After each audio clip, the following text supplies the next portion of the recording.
Hi, welcome to Let's Cook, where we are celebrating glorious garlic today with executive chef John Donahue from Fervor Magazine. John, thank you so much for coming on the show. My pleasure, Paul. I can't wait to work with you and garlic, but we need to talk about your magazine for a second, Fervor Magazine, formerly Cuisine Magazine. Right. Why the change in the name, John? Well, cuisine's been around 11 years, and as we've grown, we've realized that there's a lot more to life than food. So we're broadening our subjects, and our articles of interest are getting more into the lifestyle things. So if you have fervor or passion, you definitely have to get Fervor Magazine. It's a great magazine. I love the magazine. And actually, we're actually doing some recipes today that are featured in the magazine. Let me just go over the menu. We're going to be making some grilled octopus, roasted garlic, done properly, Parmesan chips, and then an artichoke and roasted garlic temperade. Out of this world. These are, and I can't wait to work with the octopus on you, but what we need to do right now is we need to take a little break, and then when we come back, I'll be back with executive chef John Donahue from Fervor Magazine. Don't go anywhere, we'll be right back.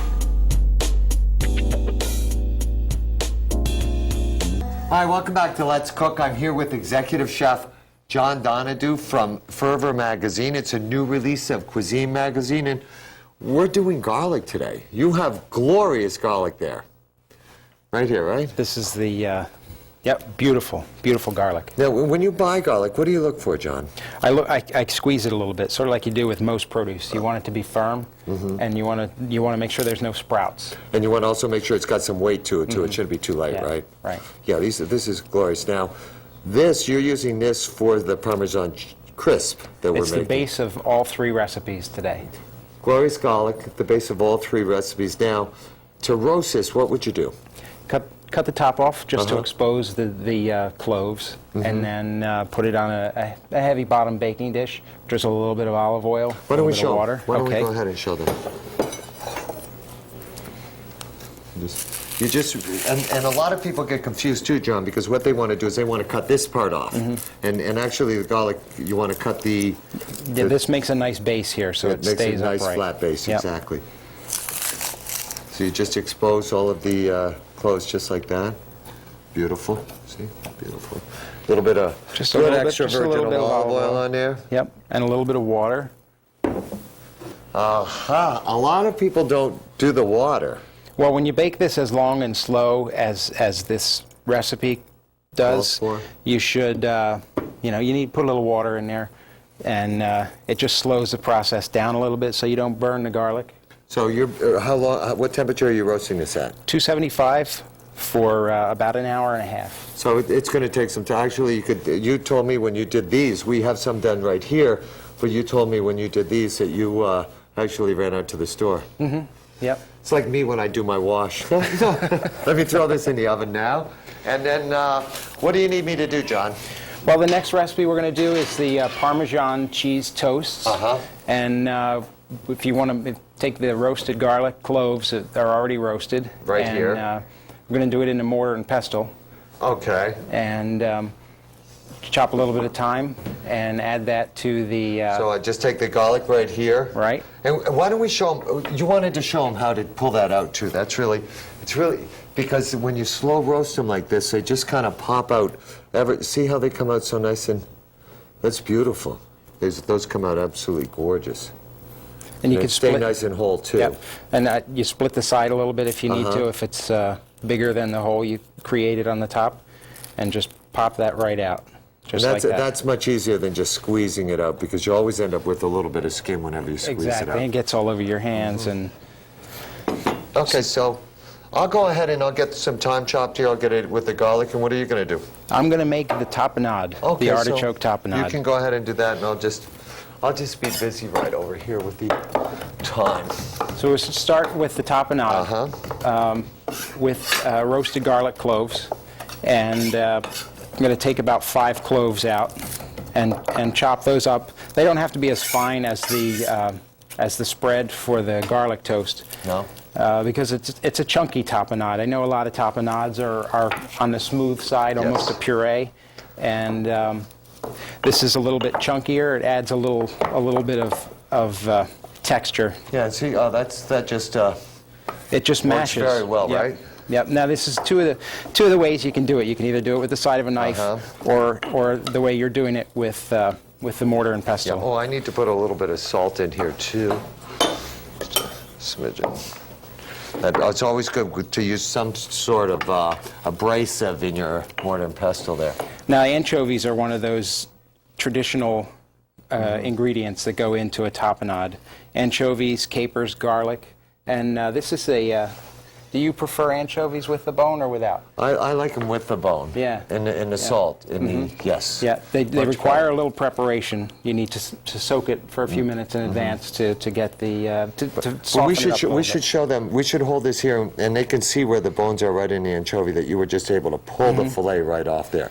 We'll hold it right there, and they can just kind of get a nice. See how he's? Yeah, that's beautiful. Just comes right out. Excellent. And most people don't like anchovies because the bones are left in there most of the time, and they sort of scratch, they scratch your throat as they're going down. That's not. That's why most people don't like them. Besides the salt. So Yeah, the salt, but the flavor, the complexity of the anchovy is out of this world when you're talking about that. So I'm just going to take these crisps right now and just a little bit of the garlic spread on them. How? Just a thin coat. Very, very thin. But see, I like a lot of garlic, and so try not to break the bread like I just did. And then a half a cup of olives. Half a cup of olives. So you have the roasted garlic, you have the olives. And I bought whole canned artichokes. It's quite tedious to prepare them from the whole fresh artichoke. Now, do you rinse them before you use them? No, When they come out? I didn't rinse them. No, I just squeezed a little bit of the extra juice out so I don't. So it's okay. Yeah, I would usually rinse them more because sometimes the solution in the brine's a little overpowering. And then capers are the next sort of typical ingredient you're going to find in a tapenade. So you have Capers are actually pickled flower buds. nasturtium. The nasturtium family, but it's I've read when I've looked into it, I've read actually both where it's the caper or the I always thought it was a nasturtium, but then somebody actually showed me something in print that said the caper plant, but I believe it's the nasturtium family. And I like the little capers, the nonpareils. Now I Those put are just a pinch of the crushed red pepper in here. Not enough to knock anybody over, but just enough to give it a little zip. heat. Yep, I'm going to put some chopped parsley in here, about a tablespoon. And then a good squeeze of fresh lemon. Yes, okay. Well, is this good with these? Can I go ahead That's and pop great. these? Yep. Okay, I'm going to go ahead and pop the Parmesan cheese crisps right here in the oven, which has a roasted garlic on top of the toasted bread. You're going to mix up the tapenade there? Yep, I'm going to combine all the ingredients here. And how long should that sit, John? Well, about a half an hour to an hour, and your flavors will blend together. And that'll last a while, too. Yeah, everything is already preserved. The artichokes are in a brine, the olives are in a brine. Everything that's in here is a sort of a preserved Can I taste it? combination. Absolutely. Okay, I'm going to taste this, and while I'm tasting this, we're going to take a little break, but then when we come back, we're talking grilled octopus, and that also has glorious garlic with it. I'm here with Chef John Donahue from Fervor Magazine. Please don't go anywhere. We'll be right back.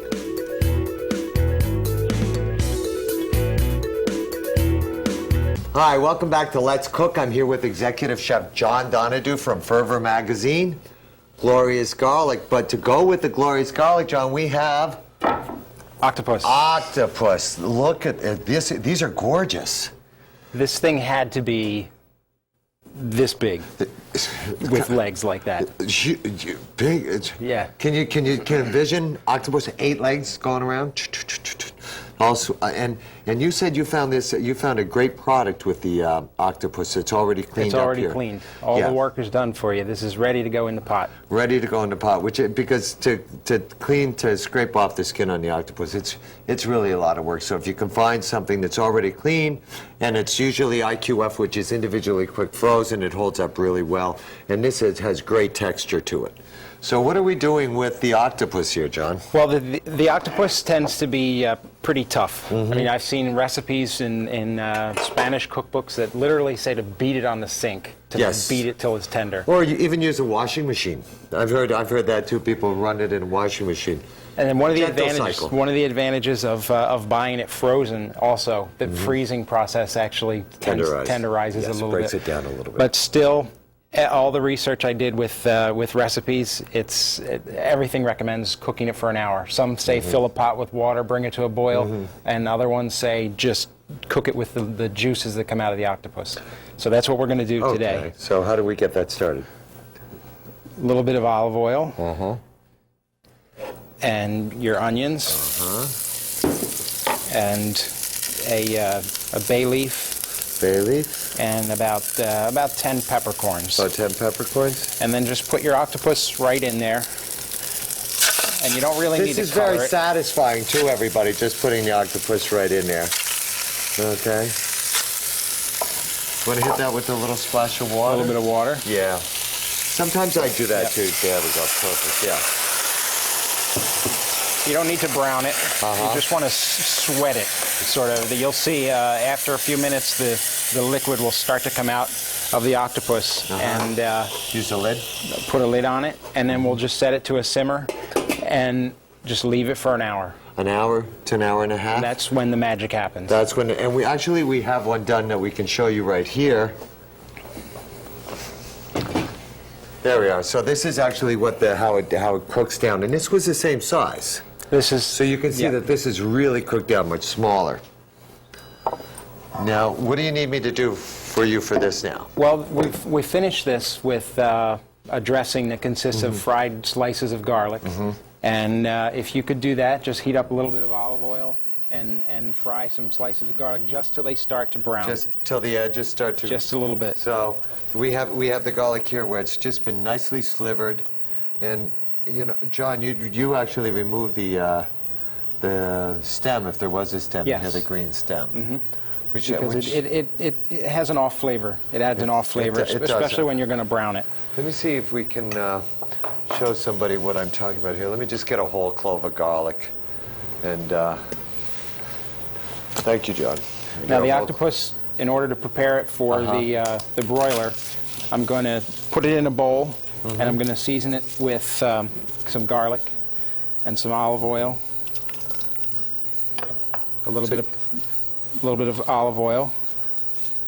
And it's good. It's a good idea to use an extra virgin olive oil when you're doing this too. Yeah, I think it gives it a more rounded Mediterranean flavor. A little paprika. Now, you just barely want color on these. Just a little bit. Just when the edges start to brown. Okay, I have to watch the garlic. I don't want to brown the garlic because that actually will make it bitter. But this, I'll tell you, my heart feels better already, John. The olive oil, the garlic. Just the olive oil, the garlic. Yeah. I'm feeling heart healthy, heart friendly. Octopus, low fat, a little bit of olive oil here. Okay, so I have this right here. Okay, we're just starting to get a little color. Do you want a little bit more? Just a little bit more. Just a little Yep. bit more. Okay, well, while we're doing that, I can actually show them right here, right in the middle here, where you actually remove that. Well, this is very light in color because this is so fresh, but if you have the greener part on the garlic, you really need to make sure you remove that right from the middle because it will be very bitter. How's Perfect. this? That's great. This is good? Here we go. Where would you like that? Just set that down here, and Put that down right here? Yep. Okay. That's okay. And then put that in a preheated broiler just for a few minutes. Just to heat it through? Just to heat it through. It's completely cooked. You just want to warm it up. Take the, depending on whether you just cooked it or whether you let it set, you can cook it in advance. And if it's chilled, it takes a little bit longer, but if it's warm right out of the pot, you can just put it right in the oven. You just want to brown the top a little bit just to roast the garlic that you Just to put on roast there. the garlic, put a little flavor on it, so it's a very short amount of time. Since it's such a short amount of time, we're going to take a little break. The octopus is under the broiler. We have our garlic browned for the dressing to go with the potatoes. We have the topping on, Parmesan cheese crisp made, all with glorious garlic. Let's take a little break, and then when we come back, we'll show you how we put this whole thing together.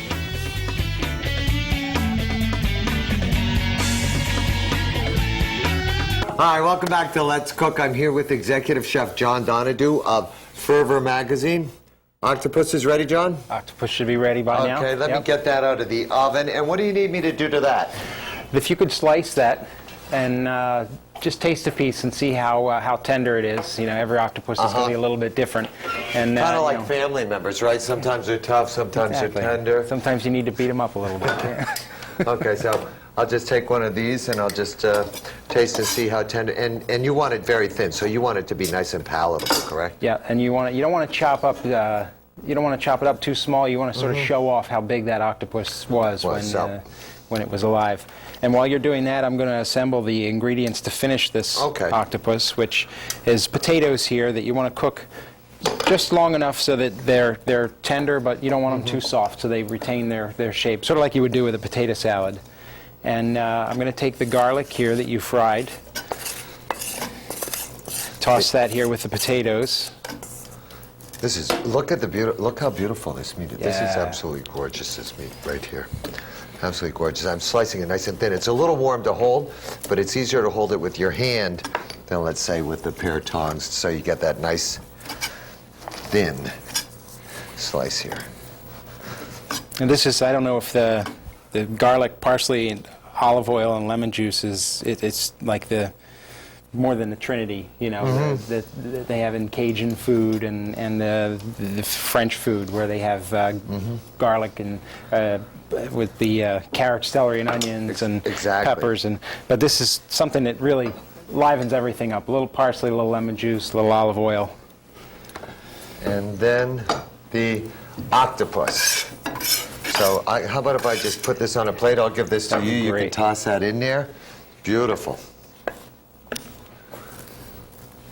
Now this could also marinate for a little while too, correct, John? Yeah, it'll get better with I mean, at each step of the way we've seasoned it with aromatics. So, but again, something that'll hold up and develop flavor with time. Okay, and there's your bowl for that, and while you put that in the bowl there, I'm just going to take some of the tapenade here, put the tapenade with the artichoke and the anchovy and the capers and the olives right here, and then surround that with a few of these delicious garlic-flavored Parmesan crisp.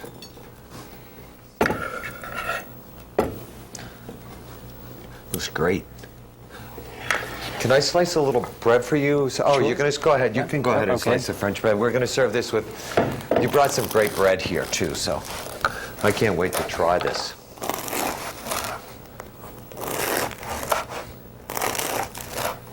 You hear the crunch of this world. Okay, need a little fork here. Have a fork for you. I think I'll taste the octopus first. I'm with you. Okay, I'm gonna try some of the octopus here with the potatoes and the dressing. Now, Fervor Magazine, your magazine, Fervor Magazine, it was formerly Cuisine Magazine, but now you've expanded your the content of the magazine. See how I did this just when he took a bite, so he can't even speak to me? Yeah, there's a lot more exciting things to read in the magazine, more travel, more interviews with musicians and performers and artists and things like that. It sort of broadens the scope of the magazine. It's a lifestyle, more of a lifestyle, along with special cuisine and great recipes that you develop as well. And this is absolutely delicious. Thank you. And then right over here, we have the garlic-flavored, roasted garlic, cheese. You do like the garlic, don't you? Yeah. We put a really lot of garlic on here so that I know people for the next 2 days when they meet me will know that I've had garlic today. Well, John, I want to thank you so much for everything you did today. Thank you. Pleasure. This was wonderful. I want to thank everybody out there for watching Let's Cook. Look for Fervor Magazine. It's a great magazine. And we'll see you next time. Bye-bye for now.